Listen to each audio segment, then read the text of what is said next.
Hola, bienvenidos a una nueva entrevista con El Mostrador. Hemos dicho ya en varias de los últimos contactos que hemos tenido con analistas que estamos en la semana de las interpretaciones. A partir de los datos que hemos ido recogiendo, todavía faltan muchos datos por recoger cuando ya el CERVEL entregue su información por mesas. En fin, todavía nos quedan bastante tiempo de análisis, pero estamos en el momento de las interpretaciones. Y para ahondar sobre ello, hoy día me acompaña Antonio Díaz Araujo, él es gerente general de Anholster y además fundador de la plataforma electoral Decide Chile. ¿Cómo estás, Antonio? Muchas gracias por este contacto con El Mostrador. Muchas gracias por la invitación, Héctor. Un placer estar acá con ustedes. Qué bueno. Mira, partamos un poco con tu experticia. Tú eres experto, has trabajado mucho tiempo en minería de datos, en data science. Eh, Durante muchísimo tiempo parecía existir fórmulas, ¿no? Fórmulas que llevaban a candidatos a ganar elecciones. Una de ellas era tener mucha plata. Con plata baila el monito, se decía. Y había evidencia que confirmaba que efectivamente los recursos ayudaban a sacar mejores resultados. Y en función de eso, más un candidato que fuese popular, que ojalá apareciera en matinales, en la televisión, teníamos como un combinado, como una especie, digamos, de fórmula para lanzar candidaturas. Tras el estallido social, con el plebiscito y con las consecutivas elecciones que hemos tenido, pasando por la constituyente, gobernadores, y ahora la última, las primarias, esto se desordena. Esas lógicas que nos indicaban que eran las fórmulas ya no nos sirven. ¿Cuál es, desde tu experiencia de la minería de datos, qué es lo que ha ido cambiando? ¿Qué es lo que se ha ido transformando? Creo que hay dos cosas esenciales en el punto que menciona. Yo iría desde lo más macro a lo más micro. Lo más macro es que antes tenía elecciones, primero antes tenía un padrón electoral en el cual era inscripción voluntaria, voto obligatorio, que hacía un electorado que ya manifestaba que quería participar del proceso. Lo cambio de cajón y se transforma en un tsunami de datos desde la perspectiva en que ahora es inscripción automática y voto voluntario. Por lo tanto, agrego a este padrón electoral un montón de gente que nunca ha manifestado una intención de votar. Eso, de por sí solo, también cambia la estructura de datos del padrón. Es decir, yo relleno mesas que antes me permitían saber muy tempranamente. O sea, yo me acuerdo perfectamente de elecciones en Providencia, en que viendo la mesa número 1 del Liceo Las Tarrias, uno sabía más o menos cómo iba a salir las elecciones porque era muy representativa. Esas mesas las relleno con votantes nuevos y ahora transformo la elección no solo en algo impredecible, sino que bastante confuso de entender desde el punto de vista de los datos. Siguiente punto, que yo creo que es esencial en esto, es que las coaliciones que hemos tenido, desde el punto de vista de la oferta de candidatos, ha cambiado notoriamente. O sea, tenía dos coaliciones fuertes, algunos independientes y algunas coaliciones políticas más chicas. Yo creo que empieza a cambiar con eso cuando Marco Enrique Ominami empieza a ir de candidato, aparece Parisi como candidato, y se empieza a desagregar un poco este choclo desde la perspectiva de ya no son dos coaliciones fuertes que van a primera y segunda vuelta, sino que hay un número más grande de partidos políticos. Y yo creo que termina transformándose en algo bastante más atomizado cuando nace Revolución Democrática, se arma el Frente Amplio, y el plebiscito es la primera gran sorpresa que tenemos en la elección, en que algunas encuestas decían que iba a ser bastante justo el resultado y terminó siendo un landslide, como dirían en Estados Unidos. Y de ahí en adelante yo creo que no hay ninguna elección que hemos tenido desde ese momento que no haya sido sorpresiva. Esto habla de que o estamos encuestando a gente que no vota, desde la perspectiva de armar esta percepción de presión, ¿no es cierto?, de mediática de quienes podrían ser ganadores. Yo creo que las encuestas en ese sentido tienen harto trabajo que hacer, pero es difícil el problema de ellos. Capturan muestras de usuarios en un ámbito de voluntarismo de voto. Eso no es un problema fácil. Pero también creo que también acá hay varios factores, y uno de los cuales es cómo elijo a mis candidatos. Yo creo que es importante. Yo creo que hay un ejemplo notorio en la elección a gobernador, es decir, como elijo a los candidatos que van a gobernador, no deja de ser uno de los ejemplos más ilustrativos de esto. Catalina ¿Por qué? A Parot ver, gastó, explícanos un poco más.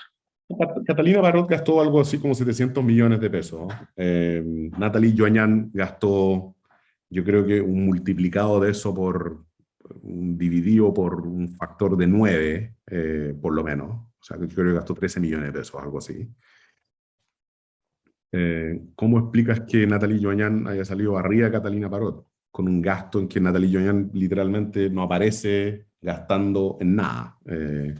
Ahora, ella dio una pelea de contenido súper específico, Alto Maipo, agua, medio ambiente y así sucesivamente, y Catalina Parot no dio una pelea de contenido. Entonces, la elección del candidato y cómo habla el votante es algo que ha adquirido una relevancia gigantesca, y en eso tenemos votantes digitales hoy día, gente que escucha la que se mete a Facebook, Que es informado. y que no depende del monopolio de la franja, y no depende, la franja se puede ver por varios lados, ¿cierto? Además, la franja la puedo ver por Twitter, por Facebook, por TikTok, por Instagram y así sucesivamente. Por lo tanto, se ha desagregado estos canales de información por los cuales los usuarios consumen el contenido de cada uno de los candidatos. Los candidatos en ese sentido están abandonados, porque cada Antonio, candidato tiene que aprender de una red social y cómo medirla y ver cuál es la que le está funcionando mejor. Eso no viene dentro del paquete de ser candidato por parte del sí, partido, la coalición o el grupo. Él sí, tiene que aprender solo. Entonces tenemos candidatos abandonados desde el punto de vista tecnológico. sí. Ahora, tú mencionas, digamos, que hay que fijarse, digamos, cómo se elige el candidato para poder explicar también el comportamiento del electorado, de las votaciones. Pero también me hablaste de los contenidos, es decir, no, mi pregunta es, para entender, digamos, cómo se está comportando el electorado, ¿tiene que ver con la composición, digamos, con el discurso o con el personaje, o tiene que ver con aquellos contenidos que ese personaje va a buscar? Más que, porque hay una pequeña diferencia entre la figura, entre el personaje como tal, y aquellos temas que busca instalar. Da la impresión, por ejemplo, que la constituyente, a diferencia de gobernadores, lo que primó efectivamente eran los temas. Y también aquellas personas que estuvieran fuera de la línea tradicional de la política. Pero temas, por ejemplo, como el agua, como la lucha medioambiental, el reconocimiento de los defensores medioambientales que tenían influencia territorial en sus zonas, fue muy relevante. Pero fue relevante por sus temas, más que porque se llamaba, no sé, tenía un nombre en específico, sino los temas que se defendían. ¿Cómo diferencias tú eso entre la figura del candidato y los temas? Yo creo que es difícil, hay una parte difícil de lo que tú planteas, que es el sistema electoral. O sea, hay varios de estos candidatos que salieron por un sistema electoral que cambió en forma rotunda y que había poca estrategia de algunos partidos o coaliciones o pactos y subpactos en cómo llevar a sus candidatos. Marcela Cubillo hubiese llevado un hombre en su lista, había arrastrado un hombre más dentro de su pacto, y Bernardo Fontaine habría sido constituyente. Pero, Ciertamente. Sí. entonces, también desde esta perspectiva hay una estrategia de armar la lista que es relevante respecto a quienes salen electos. No es solamente temas y candidatos, sino que también cómo armo el tema. Cómo armo la lista es como parte de una lección política que Chile tenía muy armada hasta el 70 y que se perdió. O sea, que acá estamos reaprendiendo a hacerla, pero el Dijonte era como elegíamos y se usaba antes, no es una novedad electoral en Chile propiamente tal. La paridad sí, padrón de pueblos indígenas sí, pero yo creo que cuando uno mira la constituyente desde la perspectiva global, yo diría que hay más de 100 candidatos que era esperable dentro de un listado tan grande de candidatos que no son conocidos. Pero también tiene que ver con las reglas electorales. Convengamos eso. Mm. Entonces, para la inteligencia, de alguna manera estamos hablando de que hoy los candidatos, y bueno, si los electores eligen obviamente a los candidatos, pero nacerte por una gran variedad de circunstancias, ¿no? Y entre esas está el tema de que la inteligencia electoral tiene que ir variando, tiene que ir ajustándose. Ya no basta tener mucha plata, sino cómo se usa esa plata. Tú mencionabas recién el caso de Parot, ¿no? Que gastando mucha plata sacó mucho menos votos.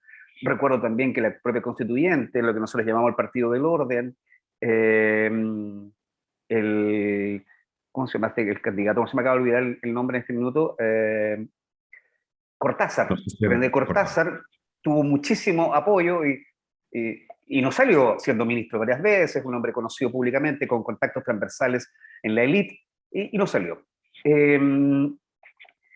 Tenemos ahora, recientemente, para ir, digamos, acercándonos a las últimas elecciones en las primarias. En las primarias, Gabriel Boric y Jadwe, que son las dos personas que más votos sacan de todos los candidatos, precisamente eran también aquellos que tenían menos recursos para poder hacer campaña y son los que más votos sacan. ¿Cuáles son las lecciones entonces que hay que ir aprendiendo en inteligencia electoral de aquí en adelante? Que primero que nada usan muy bien la plataforma digital. Yo creo que plataforma digital me refiero en esto a medios digitales, es decir, desde Twitter, Facebook, grupos de WhatsApp, movilizar su votante a que busque más votantes y buscar mellizos en estos votantes, es decir, ir a buscar a los votantes que firmaron por mí, que vayan a votar, que lleven a alguien a votar y correr la voz de cierta forma. Eso lo usan en forma mucho más agresiva y mucho más directa que lo que están haciendo las campañas tradicionales. O sea, Boric usó la franja y usó medios digitales, pero usó en un porcentaje respecto al gasto en forma mucho menor al aporte, por ejemplo, que tuvieron Ignacio Briones, Mario Desbordes, Joaquín Lavín. Yo creo que la suma de gasto entre Boric y Jadwe no llega ni a un tercio de lo que gastaron los demás en punto de vista de gasto total, y su eficiencia en costo por voto es brutal. O sea, es digno de mirar. Yo siempre lo planteo de esta forma. Si yo descubrí, hay un libro súper bueno que se llama Moneyball, de Nate Silver, es el que creó el portal 538 en Estados Unidos.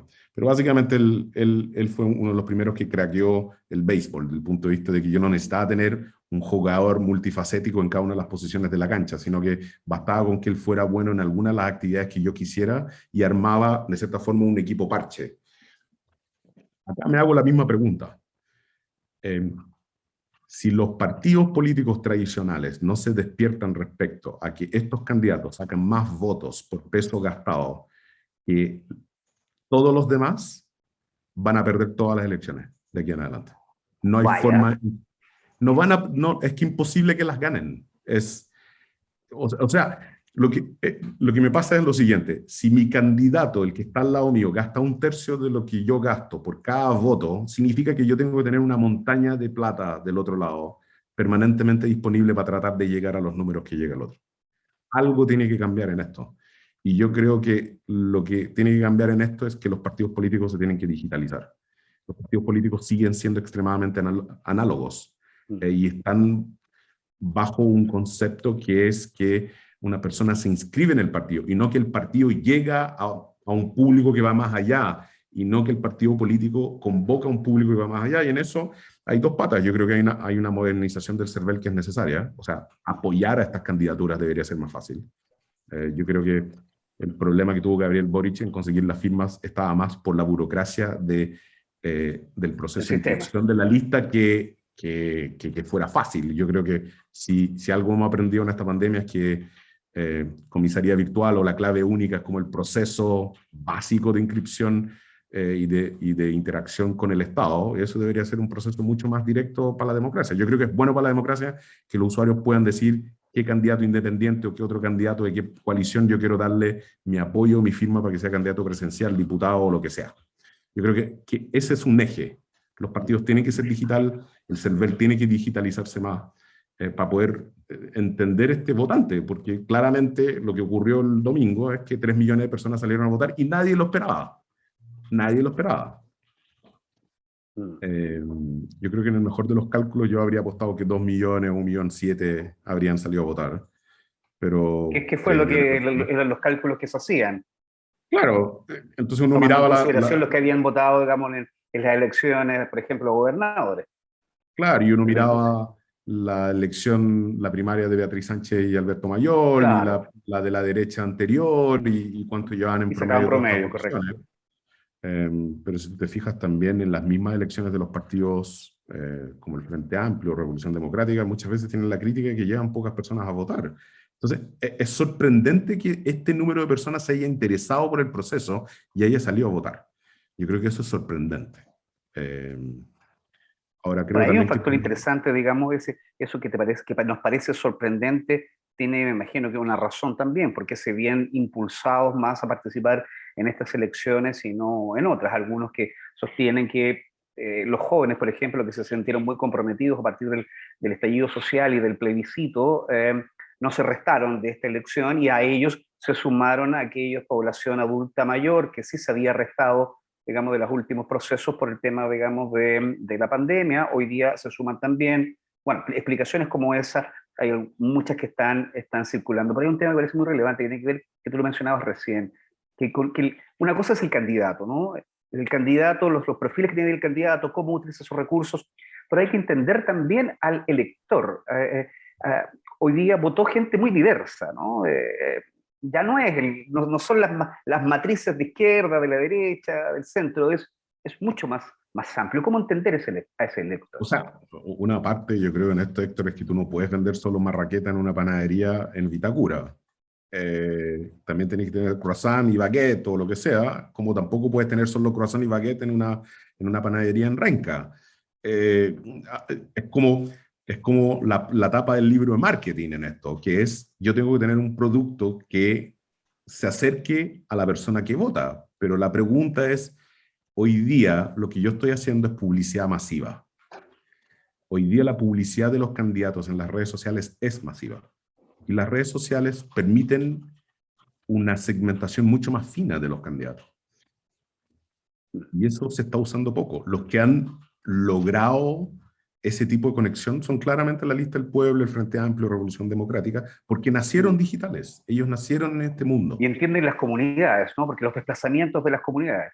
Y las nutren en el tiempo. Yo creo que podremos tener, y en esto yo no estoy tratando de expresar voluntad política, o sea, opinión política, ni mucho menos, pero encuentro fascinante el fenómeno de la Lista del Pueblo desde la perspectiva de cómo sus listas tenían baja varianza de votos.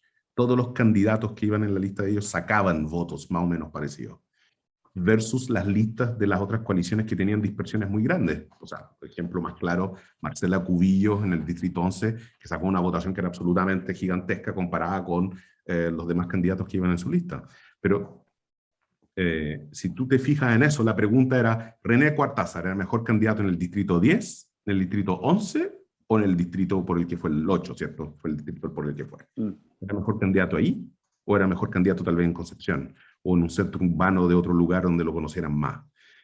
Esas preguntas yo creo que son claves, pero no dejan de ser relevantes desde la perspectiva en que yo no puedo vender solo croissant en una panadería en Renca. También tengo que llevar a alguien que capture y llegue al electorado, pero si no lo conocen y conocen a una dirigente sindical de la comuna, y esa dirigente sindical es mucho más importante o es mucho más importante o mucho más relevante o es capaz de entender dónde la gente se junta en la comuna, ese conocimiento territorial es algo que yo siento que recién ahora los partidos se están dando cuenta de la importancia y tienen que volver atrás. No sé, de cierta forma los partidos como la UDI y el PC habían sido muy buenos desde esta perspectiva territorial, conocer muy bien los lugares y en un momento determinado en adelante dejaron de serlo.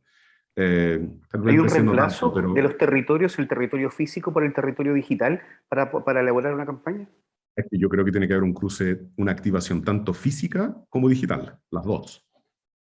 O sea, yo creo que la feria sigue siendo un lugar, las colas del IPS siguen siendo un lugar, la cola del CESFAM sigue siendo un lugar, la cola del Banco Estado sigue siendo un lugar, el ir y hacer puerta a puerta sigue siendo un lugar, pero también tengo que nutrirlo con información digital de los votantes. ¿Qué opinan? ¿Qué opinan los votantes de una cierta cuadra o de una cierta parte de la Claro, comuna? es que lo que hacía Boric, interactuaba, digamos, con las personas, digamos, de su comunidad. Respondía, Claro, había un y él movimiento. además tiene la particularidad que tiene una imagen que ya ha estado, de cierta forma, expuesta mediáticamente en esto durante mucho tiempo. Entonces, eh, hay un fenómeno en esto también que yo creo que es no menor. O sea, cuando tú desafías, yo creo que hay partes que calientan estos procesos que son interesantes, pero que son poco medibles, ¿no es cierto? Porque no tengo todos los datos. Pero a mí me hubiese encantado hacer la correlación entre el desafío que le hizo Pamela Giles a Gabriel Boric de que no iba a juntar las firmas y cómo ese proceso catalizó Lo tal vez ayudó, un seguro. momento más de firma. Pero eso son datos que no tenemos, pero Mm, sería interesante, porque lo que me encantaría es las firmas por día, pero lo que entregaba el mm, server eran firmas por semana, tengo entendido, pero no sé, puedo sí. estar equivocado en eso. Pero esos fenómenos son interesantes porque es como el desafío, ¿no? El challenge de, ya, y ahora nos convocaron y dicen que no nos vamos a juntar la firma, juntemos la firma para demostrar que están equivocados. Pero yo encuentro que la campaña, de plantear una campaña en que tenía que juntar firmas para participar de la primaria, sacar la votación que sacó Gabriel Boric, es una cosa que si los partidos políticos no están mirando en detalle de cómo tratar de hacer la mímica, es que estamos en un paradigma que es mucho más profundo que ellos. Que no... Mm. ¿Y este análisis es aplicable también a la derecha y a la votación de Sichel, tomando en consideración que él también, por ejemplo, tenía una buena cantidad de aportantes privados? El que más recibió, no fue la suma total de aporte, no era el que más plata tuvo, pero fue efectivamente el que más donaciones recibió, pero no mucho más que Briones, y lo septuplicó en votos. Claro, Hubo yo una creo que utilización tal vez más inteligente de los mismos recursos. sea, lo que yo estoy hablando acá de Boric es aplicable a cualquier partido político en Chile. O sea, cambio el discurso y ahora hablo del discurso desde la perspectiva de un votante de derecha, izquierdo, centro.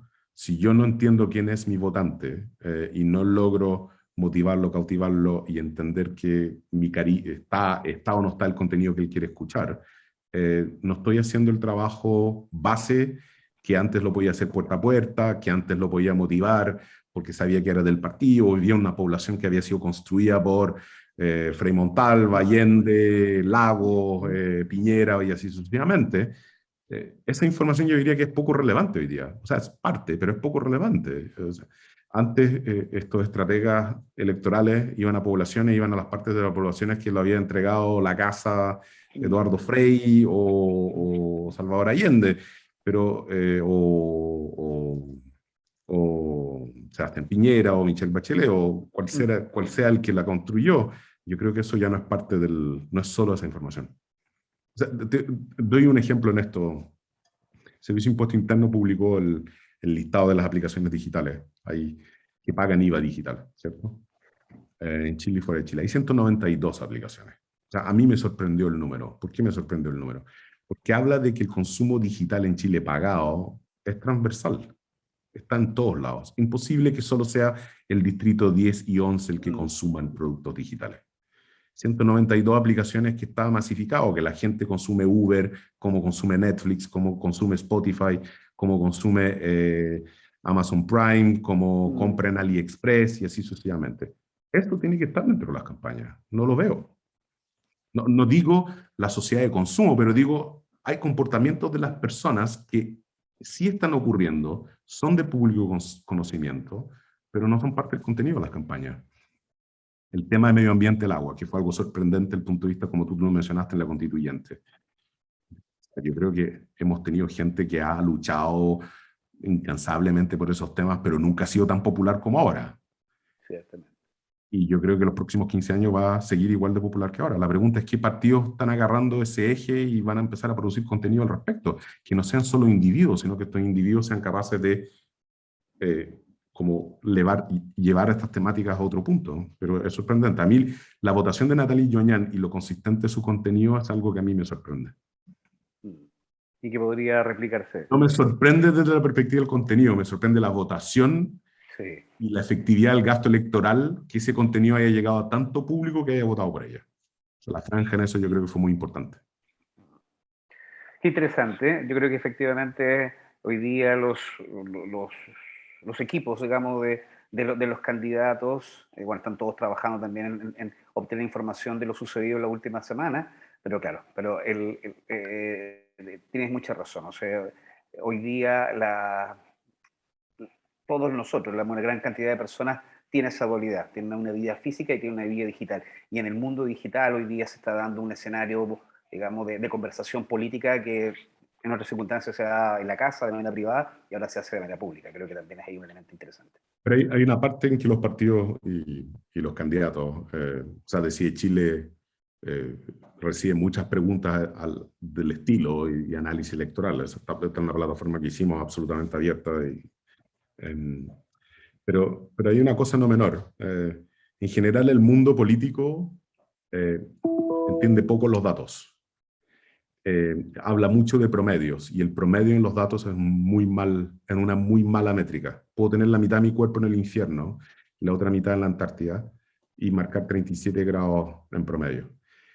No me sirve el promedio. ¿Cómo se digiere, cómo se analiza el dato, entonces, si no a nivel Justamente ahí es donde yo tengo que llegar a la granularidad. Ahí es donde yo tengo que llegar a entender: esta cuadra es una cuadra que votó por el rechazo, o esta cuadra es una cuadra que votó por el apruebo, y el mensaje que yo sea capaz de entregar en cada uno de esos puntos es interesante.